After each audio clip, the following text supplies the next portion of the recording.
अब मैं चुनाव नहीं लड़ूंगा, अब ठहरने का वक्त आ गया। ये मैं नहीं कह रही, ये शरद पवार कह रहे हैं। नमस्कार, आप देख रहे हैं इंडिया न्यूज़। मेरा नाम है आरती अग्रवाल। जी हाँ दोस्तों, 20 नवंबर को महाराष्ट्र में चुनाव होने वाले हैं, मतदान होने वाला है। इस बीच बारामती की एक सभा में शरद पवार ने एक बड़ा बयान दिया। उन्होंने कहा है कि 14 साल हो गए मुझे चुनाव लड़ते, 14 बार मैंने चुनाव लड़ा है, लेकिन अब मैं रुकना चाहता हूं, अब मैं समाज के लिए काम करना चाहता हूं और अब मैं आगे चुनाव नहीं लड़ूंगा। और ये वक्त आ गया है जब नई पीढ़ी को आगे आना चाहिए, उन्हें चुनाव लड़ने का मौका देना चाहिए, उन्हें जो 25-30 साल आगे काम कर सके ऐसे लोगों को मौका देना चाहिए। जी हाँ, दरअसल दोस्तों, शरद पवार अपने भतीजे योगेंद्र पवार के लिए चुनाव प्रचार कर रहे थे।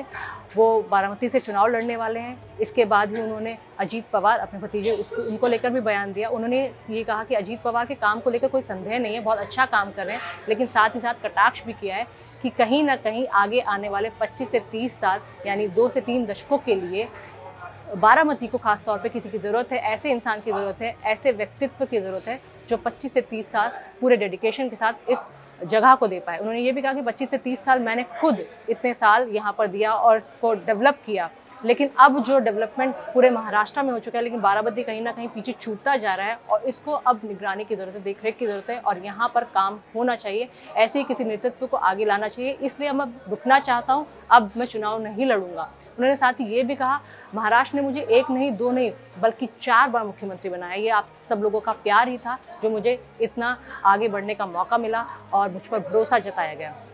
इसके साथ ही उन्होंने लोकसभा चुनाव का भी जिक्र किया, जब 5 महीने पहले उन्होंने कहा कि परिवार वर्सेस परिवार की यहाँ लड़ाई हुई थी। दरअसल उनकी बेटी सुप्रिया पवार की धर्मपत्नी श्रीनेत्रा पवार, वो दोनों चुनावी मैदान में उतरे थे और उन दोनों में ही लड़ाई हुई थी, सियासी लड़ाई थी, जिसपे सुप्रिया श्रीनेत जीत गई थी और श्रीनेत्रा अजीत पवार की जो धर्मपत्नी है वो चुनाव हार गई थी। इसके साथ ही उन्होंने कहा कि मैं फिलहाल राज्यसभा में हूँ और राज्यसभा का 1.5 साल का ये वक्त, ये अंतराल बचा हुआ है। उसके बाद मैं सोचूंगा कि मुझे आगे चुनाव लड़ना भी चाहिए या नहीं लड़ना चाहिए, लेकिन लोकसभा चुनाव तो मैं बिल्कुल लड़ने नहीं वाला हूँ। तो शरद पवार ने बहुत बड़ा बयान चुनाव से पहले दिया है कि मैं अब रुकना चाहता हूं, आगे आने वाली पीढ़ी को एक मौका देना चाहता हूं ताकि वो आगे के 20 से 25-30 साल जो हैं महाराष्ट्र को, खासतौर पे बारामती जो एक बड़ा ही सेंसिटिव एरिया माना जाता है, बारामती एक तरह से देखा जाए जो महाराष्ट्र जितना आगे निकल चुका है, बारामती कहीं ना कहीं रुक गया उसका विकास। तो इसको लेकर कोई ऐसा व्यक्तित्व होना चाहिए जो इस जगह को आगे पहुंचा सके। और साथ ही साथ उन्होंने अजीत पवार पर लगातार बयानबाजी जारी रखी, क्योंकि शरद पवार, एनसीपी शरद पवार एक अलग गुट हो चुका है अजीत पवार से। अजीत पवार उप मुख्यमंत्री बन चुके हैं महाराष्ट्र के, अपने चाचा से अलग हो चुके हैं।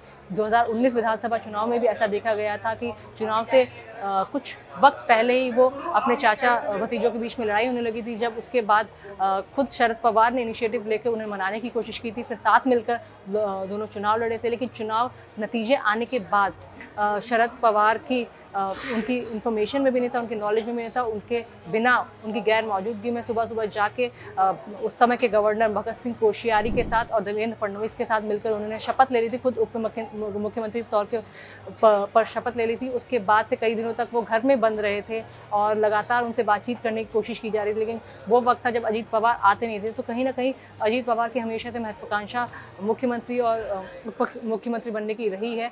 तो यही नतीजा था इस साल के शुरुआत में जब दोनों पार्टियां अलग हो गई थी और हाल ही में सुप्रीम कोर्ट की तरफ से जो चुनाव चिन्ह था, वो घड़ी, वो भी शरद पवार से छीन कर अजीत पवार को दे दिया गया था। ये बहुत बड़ा एक तरह से सुप्रीम कोर्ट का फैसला चुनाव से जस्ट पहले, लेकिन हालांकि सुप्रीम कोर्ट ने ये भी आदेश दिए थे कि अजीत पवार गुट को ये डिस्क्लेमर लगाना पड़ेगा कि ये मामला फिलहाल सुप्रीम कोर्ट में है और उसके बाद ही ये चुनाव चिन्ह यूज़ कर सकते हैं। लेकिन आज की जो बारामती की सभा में शरद पवार ने जो बयान दिया, ये बहुत बड़ा है कि मैं रुकना चाहता हूँ। उन्होंने साथ ही 1967 का भी जिक्र किया, क्योंकि 1967 से मैं राजनीति में हूँ, महाराष्ट्र की राजनीति में हूँ, हर एक पहलू को यहाँ पर देखा है, हर एक चीज़ को समझा है, यहाँ पर इतना वक्त, इतना लंबा अरसा दिया है और अब इस उम्र में मैं इतना आगे आ चुका हूँ। अब मैं रुकना चाहता हूँ, आगे आने वाली पीढ़ी को आगे बढ़ने का मौका देना चाहता हूँ और अब मैं सिर्फ समाज के लिए काम करना चाहता हूँ, लेकिन चुनाव नहीं लड़ना चाहता हूँ। ये बहुत बड़ा स्टेटमेंट शरद पवार की तरफ से आज आया है। नमस्कार।